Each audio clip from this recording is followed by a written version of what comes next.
Hello everyone, welcome to our channel learn and fun. आज मैं लेके आई हूँ बीएड सेकेंड ईयर का subject health physical and yoga education paper 5th का बी। ये जो है बीएड सेकेंड ईयर में ये CRSU MDU कुरुक्षेत्र इन सब यूनिवर्सिटीज़ में ये एडिशनल सब्जेक्ट में है। तो इसमें इसका फर्स्ट टॉपिक है, मैं आपके लिए लेके आई हूँ कॉन्सेप्ट ऑफ हेल्थ की जो स्वास्थ्य के संप्रत्य हैं। ये बहुत इंपॉर्टेंट टॉपिक है, ये अक्सर एग्ज़ाम में पूछा जाता है। तो आजकल जो कोरोना वायरस फैला हुआ है तो आज के टाइम में जो है आधुनिक युग में स्वास्थ्य कितना ज़रूरी हो गया है कि जो स्वस्थ व्यक्ति हैं वही कोरोना वायरस से लड़ पा रहे हैं, उसी देश के नागरिक स्वस्थ रह पा रहे हैं, कोरोना वायरस से बच पा रहे हैं जिस देश के नागरिक स्वस्थ हैं, जिनकी इम्यूनिटी पावर बहुत तेज़ है। तो इस तरह से इसमें किस तरह से क्वेश्चन बन के आ सकता है, ये मैंने क्वेश्चन आपको ऊपर दिखा रखा है। इसमें स्वास्थ्य के संप्रत्य को परिभाषित कीजिए। शारीरिक स्वास्थ्य से आप क्या समझते हैं, विस्तार से समझाइए। Discuss the concept of health, what do you understand by health education, discuss in detail. तो स्वास्थ्य की धारणा क्या है, कॉन्सेप्ट ऑफ हेल्थ क्या है, आगे पढ़ते हैं हम कि स्वास्थ्य क्या है, इसे किस प्रकार समझा जा सकता है। किसी भी राष्ट्र की प्रगति का स्तर उस राष्ट्र के नागरिकों के स्वास्थ्य पर निर्भर करता है। जो किसी भी राष्ट्र में प्रगति कैसे की रफ्तार क्या है, किस रफ्तार से प्रगति होगी, कितनी प्रगति होगी, उस नागरिक उस देश के नागरिकों के स्वास्थ्य से पर ही निर्भर करता है। आजकल आप देख ही सकते हैं कोरोना वायरस के इस दौर में कि किस तरह से लोग जो कोरोना वायरस की चपेट में आ रहे हैं और सरकार को उससे पे क्या हो रहा है, बहुत ज़्यादा जितनी भी अपनी धन इकट्ठा किया हुआ सब खर्च करना पड़ रहा है। इससे देश की प्रगति जो है गिरती जा रही है, देश की अर्थव्यवस्था गिरती जा रही है। तो इस तरह से अगर उस देश के नागरिक स्वस्थ होंगे तो उस देश की उन्नति होगी। किसी भी राष्ट्र की प्रगति का स्तर उस राष्ट्र के नागरिकों के स्वास्थ्य पर निर्भर करता है। आधुनिक युग में वही राष्ट्र महान बन सकता है तथा विभिन्न क्षेत्रों में उन्नति के सर्वोच्च शिखर पर पहुंच सकता है जिस राष्ट्र के नागरिक पूर्ण रूप से स्वस्थ हैं। तो आज की परिस्थिति के पे ये लाइन बिल्कुल ठीक बैठती है जिस लाइन में कहा गया है कि तो आजकल क्या है, सभी राष्ट्र जो है अपने नागरिकों के स्वास्थ्य पर अधिक से अधिक धन खर्च कर रहे हैं, उनके स्वास्थ्य की देखभाल के लिए तरह तरह की नीतियाँ बना रहे हैं। स्वास्थ्य एवं शारीरिक शिक्षा के इतिहास में ऐसे अनेक उदाहरण मिलते हैं कि जिन देशों के नागरिक स्वास्थ्य के प्रति काफ़ी सचेत एवं सजग हैं, उन देशों ने जीवन के अनेक क्षेत्रों में अद्भुत प्रगति की है। कि अगर हम इतिहास उठा के देखें तो बहुत सारे देश ऐसे मिलेंगे हमें कि जिस देश के जो जिन्होंने नागरिकों के स्वास्थ्य में काफ़ी ध्यान रखा है, काफ़ी सचेत सजग रहे हैं, उन देशों के नागरिकों के देशों की प्रगति अद्भुत प्रगति हुई है। शायद इसीलिए इमर्सन ने कहा है स्वास्थ्य ही प्रथम धन है, health is the first wealth.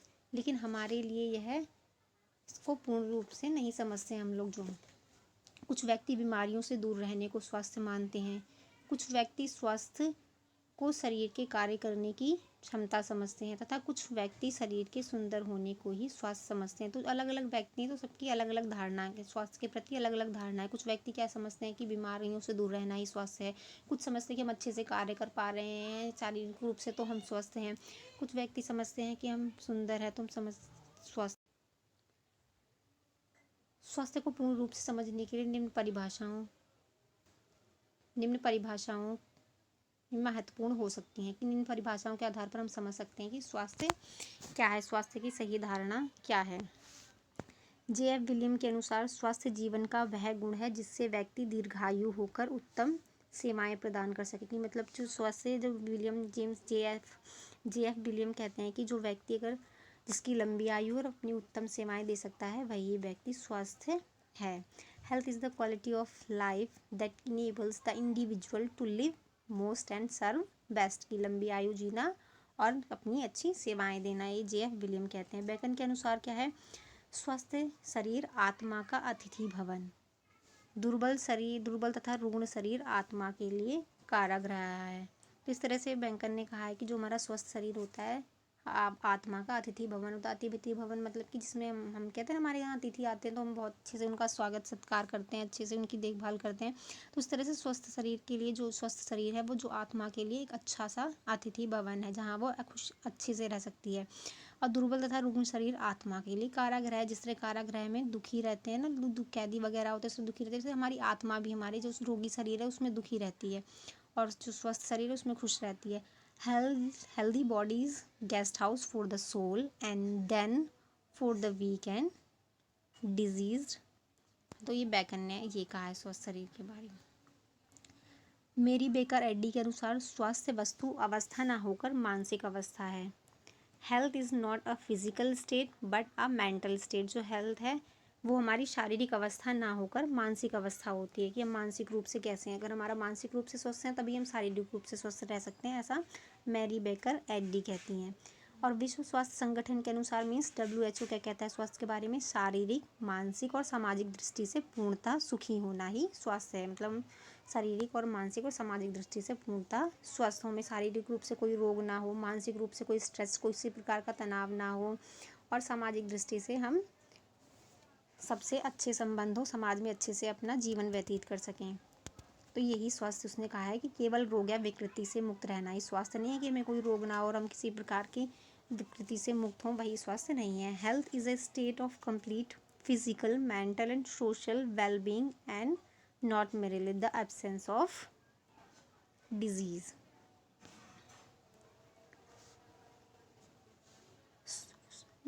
निष्कर्ष के रूप में कहा जा सकता है स्वास्थ्य व्यक्ति के शारीरिक, मानसिक, सामाजिक, भावनात्मक रूप से अच्छे होने की दशा है। कि शॉर्ट में हम निष्कर्ष में यही कह सकते हैं कि जो शारीरिक, मानसिक, सामाजिक और भावनात्मक रूप से अच्छे होने की दशा ही स्वास्थ्य है। केवल बीमारी व विकृति से मुक्त रहना ही स्वास्थ्य नहीं है। स्वास्थ्य के आयाम क्या है? Dimensions of health. इसके आयाम कौन कौन से हैं? स्वास्थ्य को पूर्ण रूप से समझने के लिए इसके सही भी आयामों को समझना अति आवश्यक है। वास्तव में एक व्यक्ति को हम तभी स्वस्थ कह सकते हैं जब वह किसी भी आयाम में कम ना हो। मतलब हर तरह के शारीरिक, मानसिक, सामाजिक, भावनात्मक हर तरह के आयामों में बिल्कुल स्वस्थ है, उसी व्यक्ति को हम स्वस्थ कह सकते हैं। यदि किसी एक आयाम में भी वह व्यक्ति कम हो तो उसे स्वस्थ व्यक्ति नहीं कहा जा सकता। स्वास्थ्य के निम्नलिखित आयाम है। स्वास्थ्य के 5 आयाम है स्टूडेंट्स। इसमें थोड़ा सा एक मिसप्रिंट हो गया, छूट गया, तो वो मैं आपको बता दूंगी। फर्स्ट है हमारा शारीरिक स्वास्थ्य, दूसरा है मानसिक स्वास्थ्य, मेंटल हेल्थ, थर्ड सामाजिक हेल्थ, सोशल हेल्थ, फोर्थ है भावनात्मक हेल्थ एंड फिफ्थ इसमें बताया स्पिरिचुअल हेल्थ, आध्यात्मिक स्वास्थ्य। 5 प्रकार के हेल्थ हैं। तो इस तरह से आप इस तरह से डायग्राम बनाकर, फ्लो चार्ट बनाकर एग्जाम में इस तरह से मेन टॉपिक शो कर सकते हैं। इससे आपका आंसर जो अट्रैक्टिव हो जाएगा और एग्जामिनर इस तरीके से देख के खुश होकर अच्छे मार्क्स देते हैं। तो इस तरह से ये आंसर को अपने अट्रैक्टिव बनाने का तरीका होता है प्रेजेंट करने का। यहाँ पे देखा हुआ मैंने आपको काफ़ी जगह मैंने अंडरलाइन कर रखी, जो मेन वर्ड्स होते हैं, मेन लाइन्स होती हैं, तो उनमें आंसर जब हम एग्जाम में लिखते हैं तो उसमें अंडरलाइन कर दीजिए। तो इससे क्या होता है, जो एग्जामिनर की है वो आपके मेन आंसर्स पर, लाइन्स पर उस पर क्या है नज़र पड़ती जाती है। तो इससे उन्हें समझता है कि स्टूडेंट को आता है, अच्छे से आता है, तो वो मार्क्स अच्छे से देता है। स्वास्थ्य, तो हम पढ़ते हैं शारीरिक स्वास्थ्य। शारीरिक स्वास्थ्य फिजिकल हेल्थ फर्स्ट आयाम। किसी व्यक्ति का शारीरिक स्वास्थ्य कई तत्वों पर निर्भर करता है, जैसे जैविक, वातावरणीय, सामाजिक, सांस्कृतिक तत्व, जिसमें अच्छा शरीर, कद के अनुसार उचित भार, साफ रंग, चमकदार आंखें, साफ त्वचा और सुंदर बाल शामिल हों। तो इस तरह की इन सारे जो तत्व बताए गए, इसके अनुसार अगर हम स्वस्थ हैं तो हमें शारीरिक रूप से स्वस्थ बताया जाता है। ये व्यक्तित्व के भाग होते हैं, हमारी बॉडी के सारे पार्ट है ना। तो इस तरह से अगर हम इस आयाम में इन सब चीज़ों में स्वस्थ हैं तो हम शारीरिक रूप से स्वस्थ हैं। शारीरिक स्वास्थ्य जीवन के लिए ज़रूरी है। अच्छा स्वास्थ्य पाने के लिए हमारे शरीर के विभिन्न स्वास्थ्य संस्थानों को सुचारू रूप से कार्य करने चाहिए। अगर हमारे शरीर के सभी बॉडी पार्ट्स अच्छे से काम कर रहे हैं, इंटरनली और आउटसाइड दोनों पार्ट, हमारे आंतरिक बाहरी पार्ट सुचारू रूप से काम कर रहे हैं, तो हम क्या है शारीरिक रूप से स्वस्थ हैं। नेक्स्ट है हमारा मानसिक स्वास्थ्य। शारीरिक स्वास्थ्य मानसिक स्वास्थ्य के बिना अधूरा है। जो हमारा शारीरिक स्वास्थ्य, अगर हम मानसिक रूप से हमें चिंता है, किसी प्रकार का डर है या हमें कोई तनाव है, तो अगर हम मानसिक रूप से स्वस्थ नहीं है तो हमारा शारीरिक रूप से भी हम स्वस्थ नहीं रह सकते। हमारा किसी काम में मन नहीं लगेगा, हम ठीक से कोई कार्य नहीं कर सकते। तो इस तरह से कह जा सकता है कि जो शारीरिक स्वास्थ्य है वो मानसिक स्वास्थ्य के बिना अधूरा है। मानसिक स्वास्थ्य का अर्थ है तनाव और दबाव से मुक्ति की। हमें किसी प्रकार का तनाव ना हो, किसी प्रकार का कोई दबाव ना हो।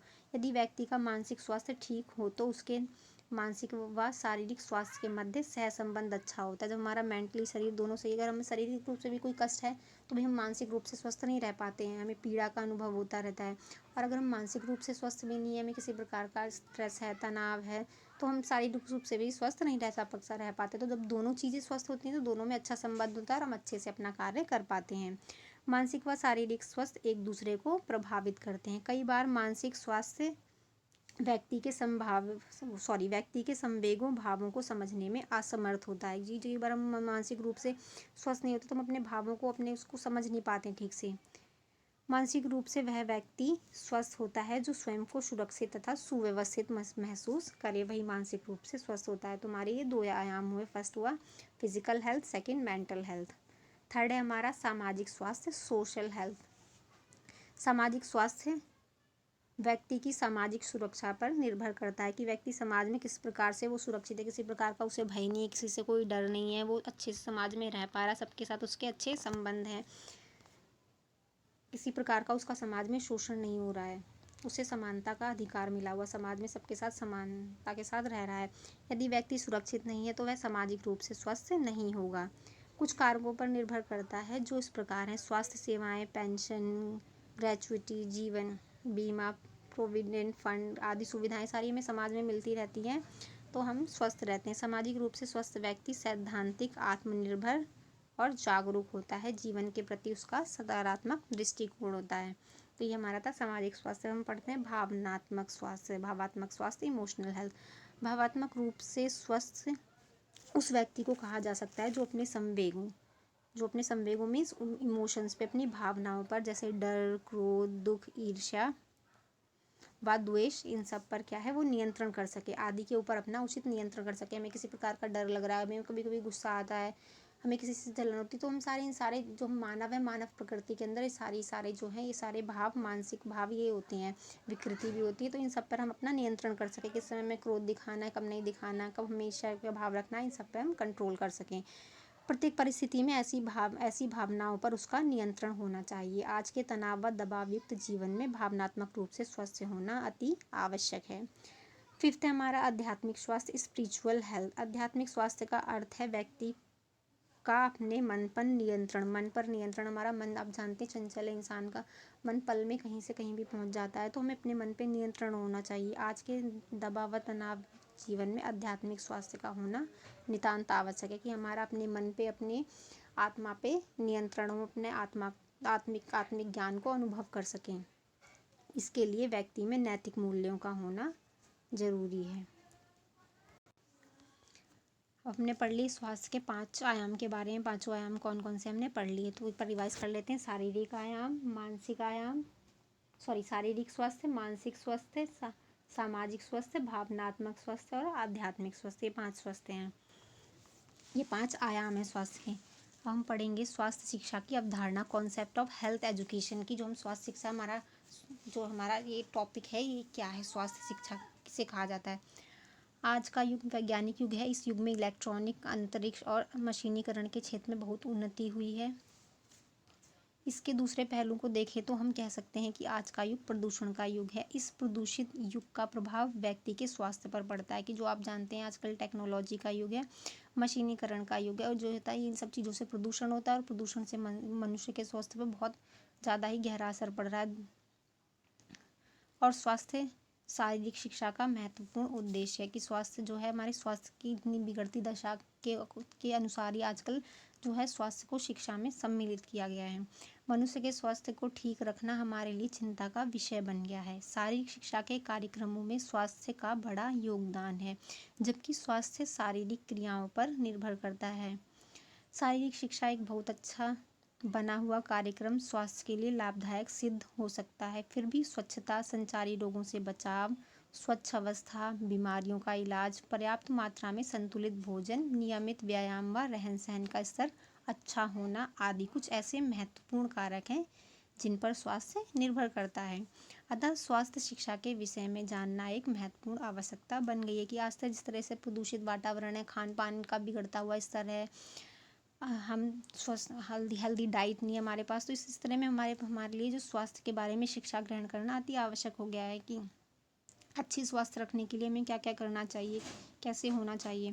आधुनिक युग में स्कूलों में स्वास्थ्य शिक्षा को पढ़ाते समय ऐसे तरीकों को अपनाना चाहिए कि बच्चों को, जब हम स्कूल में पढ़ाते हैं तो स्कूलों में टीचर्स को क्या होता है, बच्चों को स्वास्थ्य के प्रति जागरूक करना चाहिए कि उन्हें संचारी रोगों से कैसे बचना है, अच्छा स्वास्थ्य कैसे रखना है, और पर्याप्त मात्रा में भोजन, संतुलित भोजन के कैसा होता है, क्या होता है उसमें, व्यायाम वगैरह के बारे में, इन सब चीज़ों के बारे में बच्चों को जागरूक करना है, उन्हें उनकी आदत में डालने के लिए हमें प्रेरित करना चाहिए, जिनसे केवल स्वास्थ्य का ही विकास ना हो बल्कि व्यक्तिगत रूप से अच्छी आदतों का निर्माण हो, जो विद्यार्थियों के अच्छे स्वास्थ्य के निर्माण में अपना सर्वोत्तम प्रभाव डालें।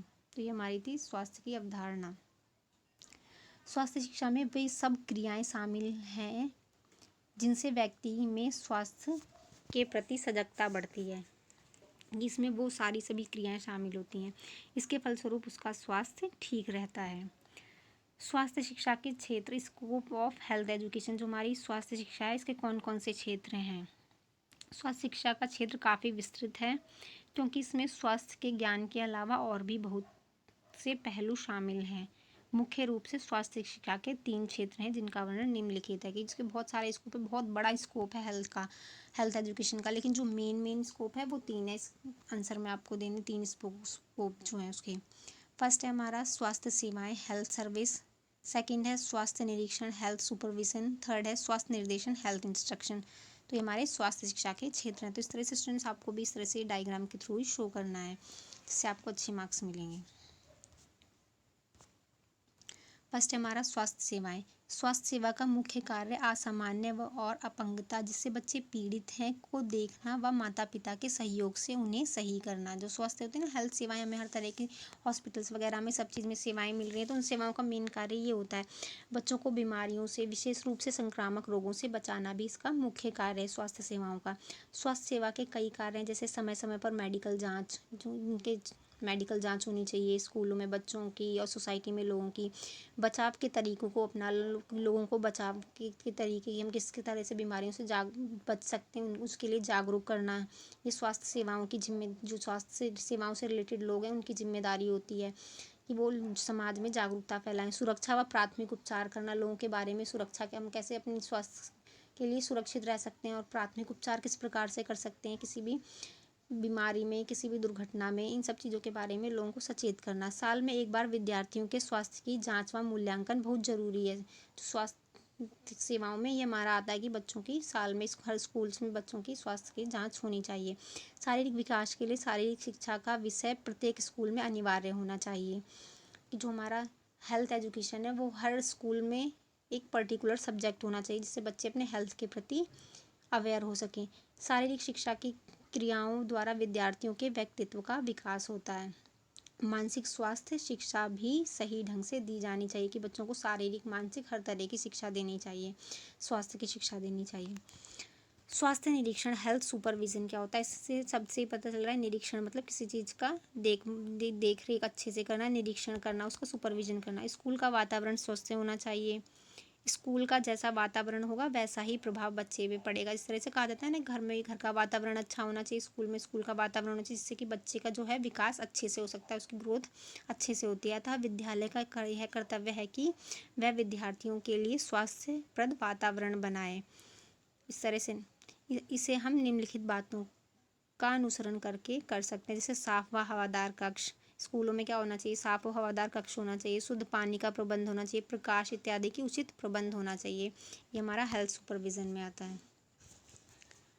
थर्ड है हमारा स्वास्थ्य निर्देशन, हेल्थ इंस्ट्रक्शंस की हेल्थ के इंस्ट्रक्शंस क्या क्या, निर्देशन क्या क्या होते हैं। स्वास्थ्य निर्देशन का अर्थ है स्वास्थ्य के विषय में निर्देश देना कि हमें इन चीज़ों से सावधानी रखनी चाहिए, इन चीज़ों का पालन करना चाहिए। हम देते हैं ना निर्देश किसी चीज़ों के लिए, तो वही निर्देश है। इसका मुख्य कार्य है बच्चों को स्वास्थ्य के विषय में पर्याप्त ज्ञान देना। इसके साथ साथ इस बात का मार्गदर्शन करना कि इस ज्ञान का व्यवहार की दृष्टि से जीवन में क्या योगदान है, कि बच्चों को इन चीज़ों के बारे में बताना, स्वास्थ्य के बारे में उनको, ताकि वो अपने जीवन में अपनाने के उनके क्या क्या फ़ायदे हैं, ये अपनाएंगे तो इस तरह के बच्चों को उनके ज्ञान में विकास करना, उनको ज्ञान देना, उनको किस प्रकार आचरण में लाया जाए, केवल पुस्तकीय ज्ञान तक सीमित ना रहकर व्यवहारिक ज्ञान देना आवश्यक है। कि बच्चों को स्वास्थ्य के बारे में इतने सारे निर्देश देना कि स्वास्थ्य के जो जो सावधानियाँ हैं, जो जो नियम है, वो अपने रोज़मर्रा के जीवन में वो अपना सके, केवल पुस्तकों तक ही नहीं सीमित रहना चाहिए। निष्कर्ष में हम कह सकते हैं, अब हमारा स्वास्थ्य के आयाम पढ़ लिए हमने, स्कोप ऑफ हेल्थ पढ़ लिए, स्वास्थ्य के क्षेत्र। तो हम इस तरह से जो है हमने डिफाइन कर दिया अपने आंसर को। लास्ट में क्या है, हम निष्कर्ष लिखेंगे। निष्कर्ष में हम क्या लिखते हैं, छोटे बच्चे को स्वास्थ्य का ज्ञान देने के लिए उन्हें सबसे पहले व्यक्तिगत स्वच्छता के विषय में बताना चाहिए कि वो अपनी पहले पर्सनल हेल्थ किस तरह से रख सकते हैं, अपनी खुद की कि हेल्थ का ध्यान कैसे रख सकते हैं, जिसमें हाथों की सफाई, बालों, आँखों, कानों की सफाई इत्यादि शामिल है। कि बच्चों को उन्हें समझाना चाहिए स्कूलों में शिक्षकों को कि उन्हें अपने हाथ हमेशा खाना खाने से पहले हाथ धोने चाहिए, शौच के बाद हाथ धोने चाहिए, बालों को रोज़ धोना चाहिए, साफ़ सुथरा कंघी करके रखना चाहिए, आँखों की देखभाल करनी चाहिए, पानी से धोएं, कानों की सफाई। उन्हें इस तरह से बच्चों को उनके पर्सनल हेल्थ के प्रति जागरूक करना चाहिए, स्कूलों में शिक्षा देनी चाहिए उसकी। स्वास्थ्य निर्देशन को अधिक रोचक बनाने के लिए स्वास्थ्य से संबंधित फिल्में दिखानी चाहिए। कि बच्चों को छोटी छोटी फिल्में मंथ में या 15 डेज़ में उनको फिल्म दिखानी चाहिए बच्चों को स्वास्थ्य से रिलेटेड, क्योंकि इसका प्रभाव बच्चों पर अधिक देर तक रहता है। देखते हैं ना, हम कोई भी फिल्म देखने में हम बहुत दिनों तक याद रहती है, तो बच्चों को भी इस तरह से होगा, उन्हें इस अच्छे से याद रहेगा और अच्छे से वो सीखेंगे। चार्ट, मॉडल, चित्र इत्यादि स्वास्थ्य शिक्षा देने में लाभप्रद सामग्री हो सकते हैं। कि बच्चों को हमें चार्ट के थ्रू, मॉडल्स के थ्रू, चित्र के थ्रू कि हमें अपने स्वास्थ्य का कैसे ध्यान रखना चाहिए, समय समय पर अपने नाखूनों को काटते रहना चाहिए, तो इस तरह से बच्चों को समझाना चाहिए। किशोरावस्था में बच्चों को पौष्टिक व संतुलित आहार के विषय में जानकारी देनी चाहिए। कि जब किशोरावस्था में बच्चों में तीव्र गति से विकास होता है, चाहे लड़कियां हो चाहे लड़के, तो उनको अपने खान पान का अच्छे से ध्यान रखना चाहिए, पौष्टिक और संतुलित आहार ही लेना चाहिए। हमारे राष्ट्र को स्वस्थ बनाने में स्वास्थ्य शिक्षा में स्वास्थ्य सेवाओं, स्वास्थ्य निर्देशन और स्वास्थ्य पर्यवेक्षण का महत्वपूर्ण योगदान है। तो आई होप स्टूडेंट्स आपको ये क्वेश्चन समझ में आया होगा अच्छे से, तो इसको अच्छे से समझ, और ये इंपॉर्टेंट क्वेश्चन है, इसको अच्छे से समझ के इस तरह से आप आंसर लिख सकते हैं अपने एग्ज़ाम में। तो थैंक यू फॉर वॉचिंग।